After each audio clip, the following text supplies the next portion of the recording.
जय हिंद प्यारे दोस्तों। आज मैं आप लोगों के लिए प्रॉफिट एंड लॉस का काफ़ी बेहतरीन कॉन्सेप्ट डिस्कस करने वाला हूं। ऐसा कोई एग्जाम नहीं जिसमें इस कॉन्सेप्ट से क्वेश्चन ना पूछा गया हो, तो इस टाइप के क्वेश्चन को करने का सबसे बेहतरीन अप्रोच आज मैं आप लोगों के लिए लेकर के आ गया हूं।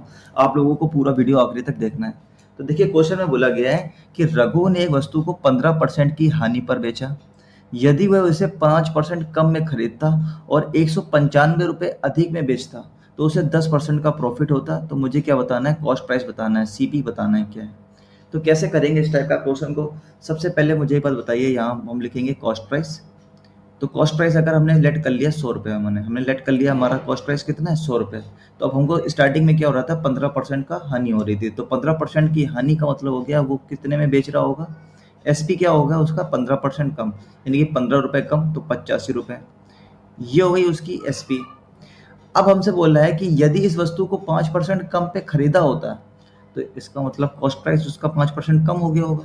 तो इसका 5% कितना हो गया? 5। तो यानी कि अब जो नया कॉस्ट प्राइस हो गया वो कितना हो गया? 95। अब क्या कह रहा है? तो उसको 10% का प्रॉफिट होता है। तो 10% का प्रॉफिट होता है तो यहाँ से 10% निकालो, तो इसका 10% कितना होगा? 9.5। तो 9.5 इसमें जोड़ देंगे तो कितना आ जाएगा? 104.5। ये नया हमारा एसपी आ गया। अब देखिए हमसे क्या बोला गया था?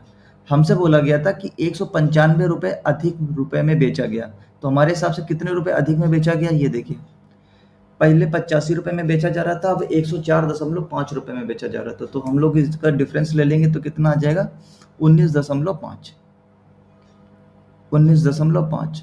और रियल में हमारे सामने कितना रुपए अधिक बेचा गया? 195 रुपये। तो हमें पता चल गया यहाँ से एक यूनिट की वैल्यू सवाल में कितने रुपए के बराबर हो गई? 10 रुपए के बराबर हो गई।